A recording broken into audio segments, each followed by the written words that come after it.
வணக்கம் ஃப்ரெண்ட்ஸ். ரொம்ப நாளைக்கு பிறகு இன்றைக்கி ஒரு வீடியோ போடலான்னு இருக்கேன்.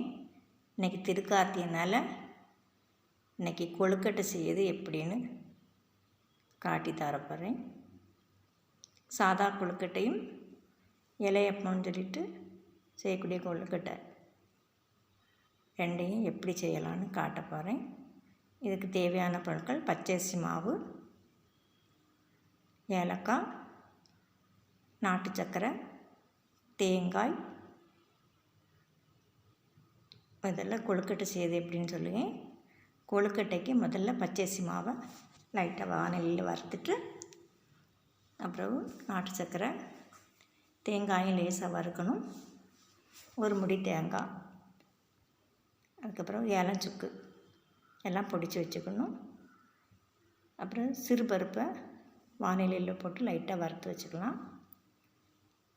அப்புறம் பச்சரிசி மாவு, சிறுபருப்பு, ஏலஞ்சுக்கு, நாட்டு சர்க்கரை எல்லாத்தையும் போட்டு கொஞ்சம் லேசாக வெந்நி கொதிக்க வச்சு அந்த மாவில் போட்டு நல்லா குழுன்னு பிசையாமல் லைட்டாக நம்ம கையில் கொழுக்கட்டை பிடிக்க பருவத்தில் பிடிக்கணும்.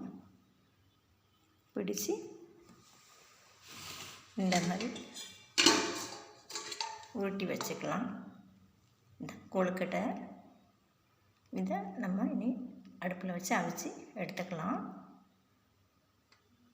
அதுக்கப்புறம் அடப்பம் செய்வது எப்படின்னு பார்க்கலாம். இதுக்கு தேவையான பொருட்களும் என்னென்னா, புழுங்கல் அரிசி. அந்த கொழுக்கட்டைக்கு பச்சரிசி சேர்த்துருந்தோம், இதுக்கு புழுங்கல் அரிசி.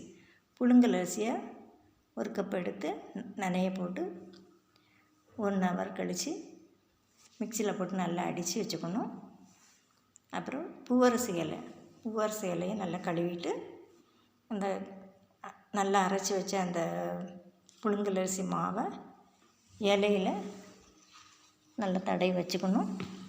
வீடியோ ரொம்ப பெருசாக இருக்கனால நான் சிம்பிளாக தான் உங்களுக்கு எப்படி செய்யணும்னு காட்டி தரேன். இதை நல்லா ஃபுல்லாக பரப்பணும். ஃபுல்லாக பரப்பிட்டு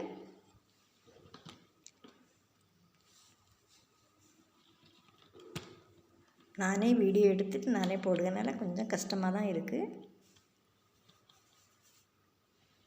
ஃபுல்லாக இலையில் பரப்பிட்டு அதுக்கப்புறம் சிறுபருப்பை வறுத்து, தேங்காயும் வறுத்துட்டு, ஏலஞ்சுக்கையும் வறுத்து தனியாக ஒரு இதில் அப்படி வச்சுக்கணும். அதை 1 டீஸ்பூன் எடுத்து இதில் நடுவில் வைக்கணும்.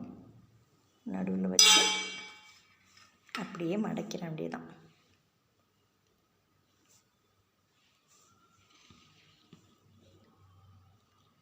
மடக்கி நான் ரெடி பண்ணி வச்சுருக்கேன். இந்த மாதிரி தான் வைக்கணும். இது நான் செய்து காட்டுனால கொஞ்சம் நல்லா வரல. ஏற்கனவே நான் மடக்கி வச்சுருக்கிறத பாருங்கள். இது இட்லி கொப்பரையில் வச்சு அவிச்சு எடுத்துட வேண்டியதான். எடுத்துட்டு இன்றைக்கி மாதிரி சாப்பிட்டு பாருங்கள். ரொம்ப டேஸ்ட்டாகவும் கொழுக்கட்டையும் நல்லாயிருக்கும், அடப்பமும் நல்லாயிருக்கும். தேங்க்யூ.